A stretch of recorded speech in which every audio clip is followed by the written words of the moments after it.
Hi everyone, so in this video I'm making another stamp because a while ago I made another stamp and I just haven't been very happy with it for a long time because it's the stamp that I use to go in all the envelopes when I mail stuff out, and I want it to be something a little bit more cute, simple, and something that I'm more happy with. The one I made before was also a backpack bird, but I wanted this one to have a round design because I just think that that seems more, it kind of fits the postage theme a little bit more, like the whole mailing things. I just feel like round stamps kind of work better that way. And a couple of things I've ordered online, the artists have round stamps, and it just kind of looks really nice on the package, and I just wanted something that I was a little bit more proud of because I was getting kind of sick of my other stamp.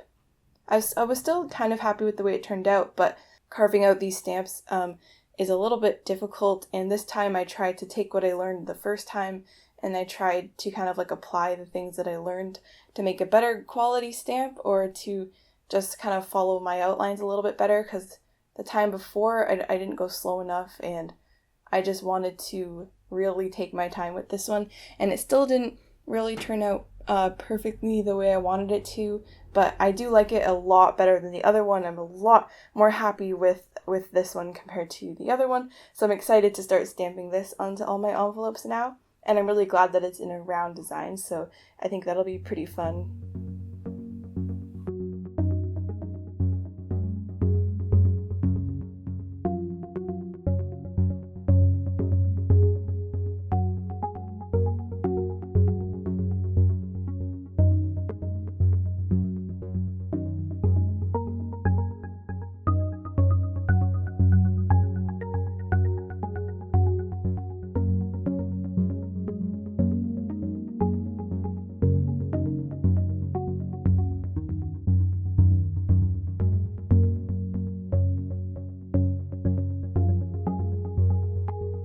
So I started this stamp off by just like sketching on paper all my different ideas. I knew I wanted it to be a circle, I wanted it to be a bird, and I wanted the bird to be wearing a backpack.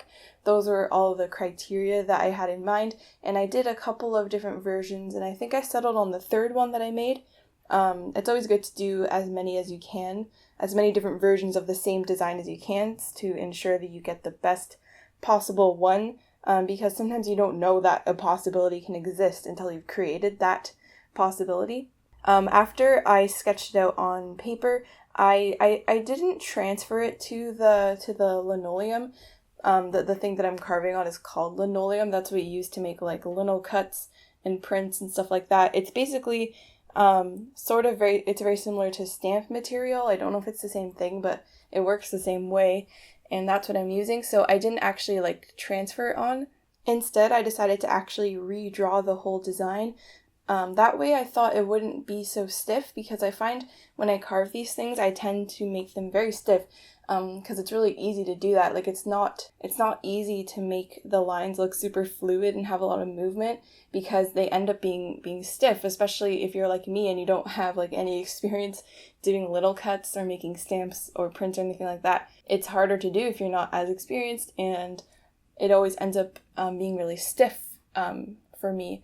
So that's why I wanted to redraw it, because when you redraw things, you kind of give them their energy back, because sometimes when you trace stuff, it actually takes away a lot of the movement, and that's why whenever you trace something, you'll find that it never really looks the way you want it to, like it doesn't resemble a sketch at all.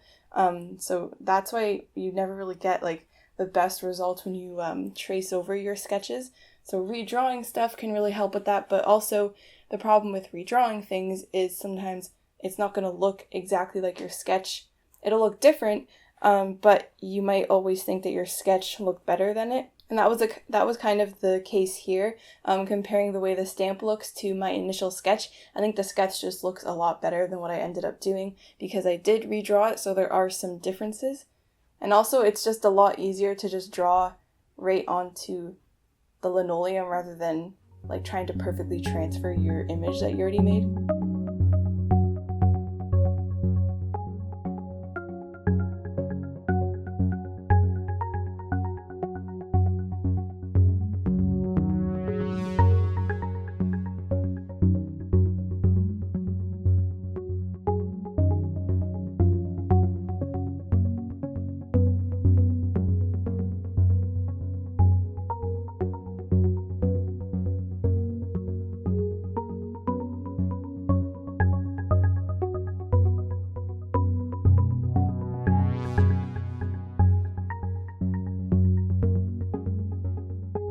like I said before, I made a whole video about this, so if you're kind of lost on what I'm doing or a little bit confused, I can link it above if you want to watch the one where I kind of explain it a little bit better, but it's not like a full tutorial or anything like that, but I do think I go into a bit more detail, and I also kind of like more fully explain everything. But I just want to show you the process of me making the new stamp, because I find the carving of the linoleum very, very fascinating when it's sped up.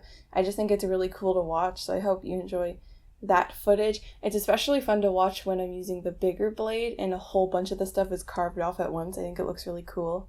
I would just like order a nice stamp from a like I don't know, like Vistaprint or like somewhere that will make a perfect stamp for you based on your design.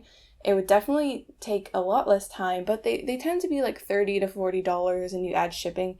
It's just a lot of money, and I didn't really want to pay that, and I thought that this stamp would have a nice little homemade look to it. It's just so time consuming, and if it's so easy to mess it up. You can make one wrong move and then you have to start the whole thing over. I'm sure there's ways you can like refill areas that you accidentally carved away, but I don't know what those methods are, and I don't really know how to do that, because if your blade slips, it'll just glide across the surface of the part that you didn't want cut, and then you're going to have a gap in the ink when you go to actually use the stamp. In the other video, when I made a stamp, I ended up gluing it onto a wooden block, and that worked really well, and I would definitely recommend doing that. But this time, I was playing around with the stamp. I was stamping it a couple times, and I would modify the design a little bit, and then I took the lid to one of my glass jars, and I used that to kind of help flatten it out, and then it kind of got stuck to the lid. And I thought, oh, maybe I could try to put some glue on here and see if it'll actually stay stuck to the glass. I highly doubt it's going to last on the glass for very long, but I wanted to kind of see how long it would stay on there, because it fits perfectly and it just looks kind of cool, and it has a little handle on the back, and I never use this lid. It's always hanging off the jar, so I thought it'd be a perfect back to this stamp. I really hope you found this video interesting, just seeing me make another stamp for the envelopes that I send out, a nice little quick Tuesday video, and also some bonus backpack animals, which are always cute. Thanks so much for watching, and I'll see you in my next video.